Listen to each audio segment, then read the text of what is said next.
Last stop. My name is Daniel Reyes. I've been a subway train operator in the city for nearly 12 years. People romanticize night jobs, they think it's peaceful, quiet, meditative even. But most nights, it's not peace I drive through, it's silence. Heavy, watching silence. The kind that wraps around you like fog and stays even when you're home. My shift starts at 3:45 a.m. sharp. I begin my route at Depot 4 and run the 4 a.m. train eastbound, Line 7. It's an old line, barely used except by the occasional late-night worker or drifter who has nowhere else to go. Or so I thought. The first time it happened, I thought I was just tired. I was pulling into the last stop, Tremont Terminal. At 4:46 a.m. the schedule said. But that night, the tunnel was darker than usual. Not just the lights, but the air. Like it swallowed light instead of reflecting it. I looked into the side mirror before I announced the arrival. One passenger sat in the last car. Pale. Completely still. No movement. No face I could recognize. They hadn't boarded at any of the prior stops. After the final call, I walked down to check. The car was empty. No footprints. No trash. No signs anyone had ever been there. I shook it off. Maybe I imagined it. Maybe I was losing it. But the next night, it happened again. This time there were 3 of them. All seated. All perfectly still. Wearing clothes that looked dated.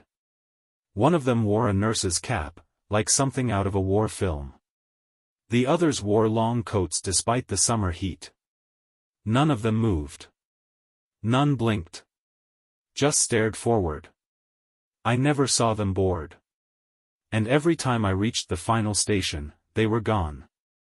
I stopped telling my supervisor. The first time I mentioned it, he laughed it off, told me I needed sleep. Late-night hallucinations, he called it. Part of the job. But it kept happening. Night after night. Week after week. More passengers began to appear. Some nights 5. Some nights 10. Always sitting in the last 2 cars. Never speaking. Never reacting. Just present. They never made eye contact. I started documenting it, photographing the rear-view monitor. Recording the times, the car numbers. But the images always turned up blank. Glitches. Static. As if the train itself refused to hold their presence. Then, about 3 weeks in, I noticed something that shook me deeper than I care to admit. One of them waved. Not a hello. Not a goodbye. A slow, almost mechanical wave. Deliberate. Like someone mimicking what they thought a wave should look like. And in that moment, I felt something shift, like my chest hollowed out from the inside. They weren't just passengers anymore. They were watching me. That same night, I woke up with scratches on my forearm. Thin. Long parallel. Like someone had gently run nails down my skin while I slept. I started dreading the shift. But calling in sick wouldn't make it stop. By week 5, I noticed a new pattern. Each of the passengers wore a name tag. Small. Faded. As if part of some forgotten protocol. And every name started with A.D. David. Daniela. Desmond. Denise. Dorian. Names that mirrored my own. That reflected me. Too many to be coincidence. Too specific to be random. One morning, after my shift ended, I stayed behind in the cab. Engine off. Doors open. Watching the empty terminal. That's when I heard the voice. Not outside. Not in the cab. Inside me. Like a whisper threaded into my spine. Last stop, for you. I didn't sleep for 2 days after that. The following night, I decided to break routine. Instead of finishing the line, I stopped halfway, at an abandoned station that had been decommissioned years ago, Grayson Point. Technically, the system still allowed trains to stop there, though no passengers ever used it. I opened the doors. Let the cold tunnel air in. Waited. No one boarded. No one got off. I stepped into the last car. And I saw them. All of them. Every figure that had ever appeared over the past weeks was seated inside. Perfectly still. Perfectly silent. Except now, they were all facing me. And the last seat, the one in the far corner, was empty. Waiting. I didn't stay long. I ran. Left the station, left the train, didn't even close the doors. I walked 5 miles back to the depot and told them the train had glitched out mid-route. They put me on 2 days' leave. I should have quit. I didn't.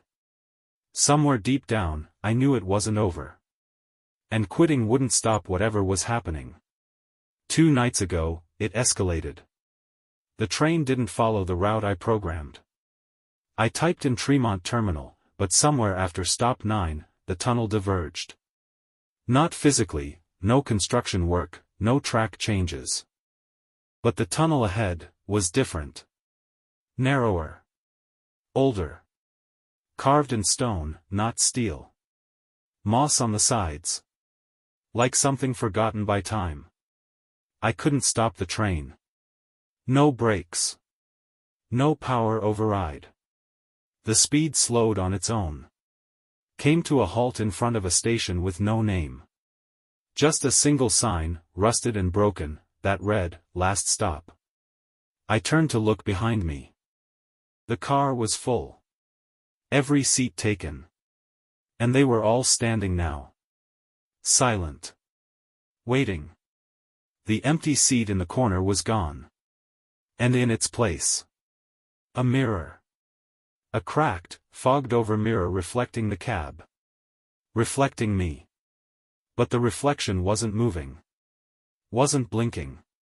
It just stared. Then it smiled. That's the last clear memory I have. I woke up in the operator's lounge, covered in sweat, with my shift sheet marked as completed.